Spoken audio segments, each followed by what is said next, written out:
Hello friends, welcome to my channel RS tailoring. అయితే నేను blouse cut చేస్తానండి. ఇప్పుడు ఒక షార్ట్లో చెప్పాను కదా 3 బ్లౌజులు స్టిచ్ చేయాలని చెప్పేసి. అయితే ట్రైపాడ్ ఇక్కడ లేదండి, నేను స్టిచ్చింగ్ కటింగ్ చూపించలేను, చాలా అర్జెంట్ అనమాట. నేనైతే కుట్టిన తర్వాత ఫైనల్ లుక్ చూపిస్తాను. అండ్ నార్మల్ బ్లౌజ్లేనండి, మోడల్ కానీ ఏమీ లేదు.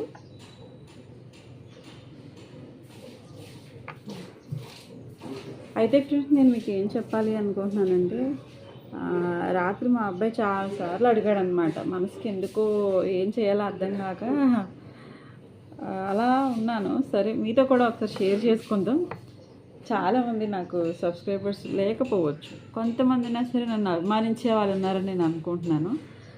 అయితే ఏం కాదండి, మరి వాడికి మళ్ళీ ఏం చేయాలి నెక్స్ట్ అంటే, నేను 2-3 సార్లు ఇంక వీడు కుదురుగా ఉండట్లేదు, నేను హాస్టల్లో వేసేస్తాను, ఇంకా మళ్ళీ సేమ్ అక్కడే వేసేస్తాను అంటుంటే ఏడుస్తున్నాడు.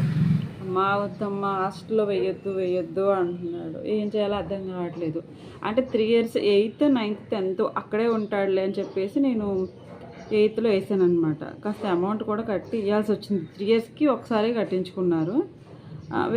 అని వేసాను. తీరానేమో వాడే వెళ్ళాలంటున్నాడు. నాకేమో అక్కడ నువ్వు ఒకసారి బాగానే ఉంటుంది, నువ్వు వచ్చి వెళ్ళిపోతే అసలు మళ్ళీ 2-3 రోజుల వరకు ఏడుపు వచ్చేస్తుందమ్మా, అన్నం తిని బుద్ధి వేయట్లేదు, నేను ఉండను అని ఏడుస్తున్నాడు. ఇక రాత్రి నుంచి, అమ్మా ప్లీజ్ అమ్మా వెళ్ళమ్మా, ఇక్కడే ఉంటానమ్మా, ఇక్కడ ఏదైనా స్కూల్లో జాయిన్ చేయమ్మా అంటున్నాడు. కానీ మగపిల్లల్ని అంటే ఏదో పెంచలేక చాలామంది హాస్టల్లో వేస్తారనుకుంటారు కానండి, అదైతే కాదు.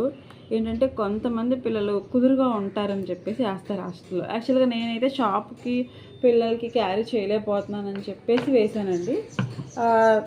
తీరా చూస్తేనేమో ఆడేమో ఉండలేను అంటున్నాడు. ఏం చేయాలో అర్థం కావట్లేదు. ఇంకా వాడైతే గట్టిగా, అమ్మ నేను ఇంక వెళ్ళను ప్లీజ్ అమ్మా అని బతిమలాడుతున్నాడు. గట్టిగా వెళ్ళాలి తప్పదు, నువ్వు అక్కడే చదువుకోవాలంటే వెళ్ళిపోతాడండి, ఇబ్బంది ఏం లేదు. కాకపోతే వాడు అడుగుతుంటే, కానీ వాడు వచ్చిన తర్వాత నాకు చాలా సపోర్ట్గా ఉంది. అసలు అస్తమాను నేను తిరిగేదాన్ని బయటకి, ఏదైనా కావాలన్నా వెళ్ళాలన్నా, ఏది షాప్ దగ్గరికి వచ్చి ఎవరికైనా బట్టలు ఇవ్వాలన్నా, లేకపోతే సంథింగ్ దేనికైనా నేను అస్తమాను తిరిగేదాన్ని అండి. అలాంటిది పిల్లడు ఉన్నాక నాకు చాలా ధైర్యంగా అనిపించింది. వాడు ఉన్నాడు, ఏది కావాలని అది చేస్తున్నాడు. 10 సార్లు చెప్పినా తిరుగుతాడండి, ఎన్నిసార్లు వెళ్ళమన్నా వెళ్తాడు, అసలు విసుక్కోడు. బాగా విసుక్కుంటా, అమ్మా వెళ్ళలేకపోతున్నాను అంటాడు. సరే, చేతికి కుడి చేయిలా ఉన్నాడండి బాబు ఈ 10 రోజుల నుంచి కూడా. నాకు చాలా ఇంటికాడ ఉంటే ఏది కావాలని ఆడే తెచ్చి ఇవ్వటం. మెల్లమెల్లగా నా స్కూటీ కూడా, అంటే మాకు ఇల్లు దగ్గరేనండి, దూరం కూడా కాదు. ఆ స్కూటీ కూడా ఏదైనా అవసరం అయితే, కొంచెం వాటర్ ఒకటి సమ్మర్ కదండి, కొంచెం ఇబ్బందిగా ఉంది, వాటర్ తెచ్చి పెట్టడం బండి మీద, ఏదైనా అర్జెంట్ అయితే వెళ్ళడం, చిన్న పనులు చేస్తున్నాడు. అవి నాకు చాలా పెద్ద పనులు అనమాట. ఇటు మిషన్ వరకు ఆ పనులు చేసుకోవాలంటే నాకు కష్టం ఉంటుంది. ఆడైతే బాగా హెల్ప్ చేస్తున్నాడు. నాకు అనిపిస్తుంది, సరే ఉన్న ఒక్క పిల్లోడిని అంత దూరం వేయడం ఎందుకు అని. మీకేమనిపిస్తుందో చెప్పండి. అంటే నేను ఎందుకు ఇలా అడుగుతున్నానంటే, ఆల్రెడీ అక్కడ చదువుకున్నాడు 1 ఇయర్, కుదురుగా ఉన్నాడు, బాగున్నాడు, అలవాటు పడింది. కానీ ఇప్పుడేమో వెళ్ళనంటున్నాడు. అంటే అలవాటు పడడం అంటే ఎలాగో ఒగ్గ పెట్టుకొని ఉన్నాడు ఈ ఇయర్. మధ్యలో ఏడ్చాడు అనమాట. వెళ్ళిన ఒక 2-3 నెలలు బాగున్నాడు, ఇక తర్వాత నుంచి ఆడడం మొదలెడుతున్నాడు ఎప్పుడు వెళ్ళినా. ఇంకా అందుకని వెళ్ళడం కూడా తగ్గించేశాను. సరే, ఇంకా ఇప్పుడు ఏం చేయాలనేది నాకు అర్థం కావట్లేదు. అలవాటు పడ్డం అంటే ఇంక బలవంతంగా ఉన్నాడు. ఇంకప్పుడేమో నేను ఉండను, ఇక్కడే ఏదో ఒక స్కూల్లో వేయి, నీ ఇష్టం అమ్మా అంటున్నాడు. సరే, ఏం చేయాలి ఇప్పుడు?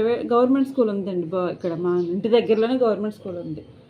అయితే గవర్నమెంట్ స్కూల్లో మగపిల్లలు మీకు తెలిసిందేగా. అంటే స్కూల్ నేనేం అనట్లేదండి, మగపిల్లలకి చదువుకోవాలనే థాట్ ఉంటేనే గవర్నమెంట్ స్కూలు.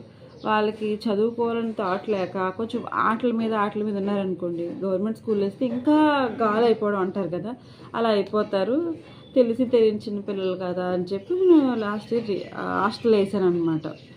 ఇంక ఇక్కడ గవర్నమెంట్ స్కూల్ ఏంటంటే, అస్తమానం పిల్లలు బయటకు వచ్చేయడం, అది కావాలని ఇది కావాలని భోజనానికి వచ్చేయడం, చాలామంది వచ్చేస్తున్నారు. ఇంకా సరేలే, అలా వచ్చే పిల్లల్ని ఇంకా ఈ టైంలో ఉంచకూడదు అనుకుంటున్నాను. అయితే ప్రైవేట్ స్కూల్లో వేయాలి, లేదంటే సేమ్ మళ్ళీ యథాప్రకారం హాస్టల్లోనే వేయాలి అనేది, అదే కరెక్ట్ అండి. ఇప్పుడు నాకు అనిపించింది. అయితే హాస్టల్లో ఉంచాలి కుదురుగా, లేదనుకుంటే కొంచెం ఏదన్నా అమౌంట్ కట్టుకోగలిగితే ప్రైవేట్ స్కూల్లో వేయాలి.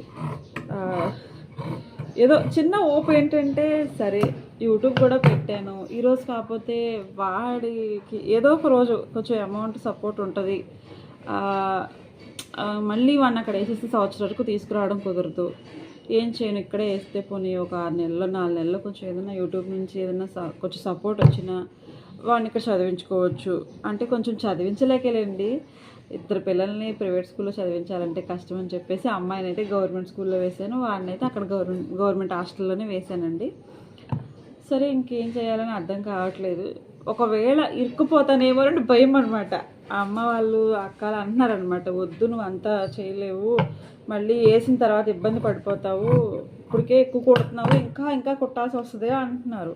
బట్ భయం వేస్తుంది నాకు, ఏం చేయాలి అనేది తీసుకోలేకపోతున్నాను. అందుకే నేను వర్క్ కూడా సరిగ్గా చేయలేక ఇంటి దగ్గర వాళ్ళతోనే అలా ఉండిపోతున్నాను. వాళ్ళని ఏం చేయాలి, ఎక్కడ వేయాలి, మళ్ళీ ఒక హాస్టల్లో వేస్తే వాడిని మిస్ అవుతానని చెప్పేసి ఇంటి దగ్గర ఉన్నాను. బట్ ఇంటి దగ్గర ఉంటే వాడు ఇంకా నాకు కనెక్ట్ అయిపోయి అమ్మ వెళ్ళను అంటున్నాడు. ఏం చేయాలో అర్థం కావట్లేదు. సస్పెన్స్ అనమాట, రాత్రి నుంచి బ్రెయిన్ అంతా నాకు ఏం పని చేయట్లా. సరే ఫ్రెండ్స్, నేను నా ప్రాబ్లం అయితే చెప్పాను. అంటే ప్రాబ్లం మీరు ఏ విధంగా తీర్చవసరం లేదు, బట్ సపోర్ట్గా నాకు నిలబడండి చాలు. అండ్ వాడిని ఎక్కడ వేయాలి అంటే, తిరిగి మగపిల్లని హాస్టల్లో వేస్తే కుదురుగా ఉంటాడా, లేకపోతే కొంచెం తక్కువ బడ్జెట్లో ఉన్న ఏదైనా ప్రైవేట్ స్కూల్లో చూసి వేయమంటారా, లేదు ఏదో ప్రకారం గవర్నమెంట్ స్కూల్లో వేసేయండి, చదివేవాడు ఎక్కడైనా చదువుతాడు అంటే చదువుతాడు నిజమే, కానీ అల్లరి పిల్లలు చదవరు. వీడు యాక్చువల్గా అల్లరి అయితే చేయడండి, వింటాడు, కాకపోతే చదువు దగ్గర కొంచెం డల్నెస్ అనమాట. టీచర్లు కూర్చోబెట్టి చెప్తేనే చదువుతాడు, ఓన్గా ఒంటరిగా ఉండి చదవాలని అయితే ఉండదు. నాకు అర్థమైంది, మనం చూస్తే అర్థమైపోద్దండి పిల్లల్ని. మనం చదివే పిల్లలు ఎలా ఉంటారో, కొంచెం ఆటకాయితనంగా ఉన్న పిల్లలు కూడా చదువుతారండి, కానీ వాళ్ళకి కొంచెం మనం మోటివేషన్ చేస్తూ ఉండాలి. నేను మోటివేషన్ చేయడానికి ఇక్కడ ఉంటాను, షాప్ దగ్గర ఉండిపోతాను, ఇంటికి వెళ్ళేటప్పటికి 8, 9 అయిపోద్ది. ఇక ఎవరు పట్టచ్చు, ఇంకా మోటివేషన్ నేను ఎక్కడ ఇవ్వగలను? అదే ఇంట్లో ఉన్నాను అనుకోండి, స్కూల్ నుంచి రాగానే ఆ బుక్స్ తీసి కూర్చోబెట్టి చదువుకోమ్మా అది ఇదని చెప్పగలుగుతాను. ఈ లోపల ఎవరో ఒకరు పిల్లలు కనిపించడం, ఇంకా అలా ఆడుకుంటూ ఉండడంతో కొంచెం స్లో అవుతున్నాడు అనమాట. అది నా బాధ. సరే, మీరు కామెంట్లో కామెంట్ చేయండి. నేను జెన్యున్గానే చెప్తున్నానండి, మీతో షేర్ చేసుకుంటున్నాను. మీకు ఏమనిపిస్తుందో నాకు కామెంట్లో చేయండి. దాన్ని బట్టి కొంచెం ఇప్పుడు సెలవుల్లోనే చూసుకోవాలి కదండి, ఏ స్కూల్ ఏంటి అనేది. అప్పటికప్పుడు అంటే మళ్ళీ అడ్మిషన్లో ఉండో, ఫీజు కూడా ఎక్కువ చెప్పేస్తారు. ఇప్పుడు వెళ్ళి కొంచెం కనుక్కుంటే ఏదైనా ఫస్ట్గా వెళ్తే కొంచెం ఫీజు కూడా తగ్గుతారని చాలామంది అంటున్నారు.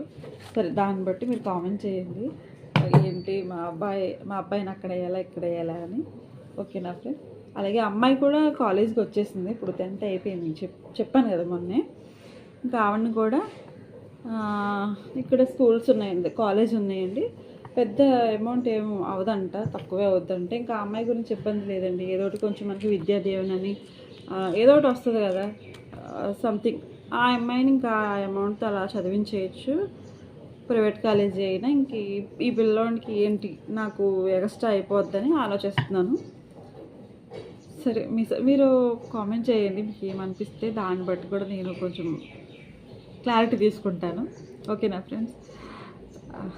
నేనేం తప్పుగా మాట్లాడలేదు, ఉన్నది నా లైఫ్ ఇక్కడ ప్రజెంట్ జరుగుతుంది మీతో షేర్ చేసుకుంటున్నాను ఫ్రెండ్స్. నాకేంటో అందరూ ఉన్నారని ఒక ధైర్యం అనిపించింది, అందుకే మీతో చెప్తున్నాను. Okay friends, bye.